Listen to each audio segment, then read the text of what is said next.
Hello বন্ধুরা, চলে আসলাম দুপুরের রান্নাবান্না নিয়ে। আজকে সোমবার আজকে নিরামিষ। তা নিরামিষ কি রান্না করেছি সেগুলো দেখে নাও।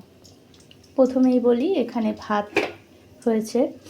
এটা ফুলকপি, আলু, বিট গাজর একসঙ্গে ভাজা হয়েছে, সেটা রুটি দিয়ে খেয়েছি। এখানে ডাল হয়েছে, মুগের ডাল হয়েছে, তার সঙ্গে ভাজা হয়েছে চালের বাটা দিয়ে বেগুন ভাজা হচ্ছে এখনও, আর উচ্ছে আলু সিদ্ধ, তার সঙ্গে কুমড়োও দিয়েছি, বড়ি দিয়ে আলু দিয়ে পেঁপে দিয়ে একটা তরকারি করে নিয়েছি, নিরামিষ তরকারি, এটা রাত্রিবেলা খাওয়ার জন্য। তা কমেন্টে জানিও রান্নাগুলো তোমাদের কেমন লাগছে, আর আমাকে কিন্তু লাইক কমেন্ট শেয়ার করতে একদমই ভুলো না। ঠিক আছে বন্ধুরা, টাটা।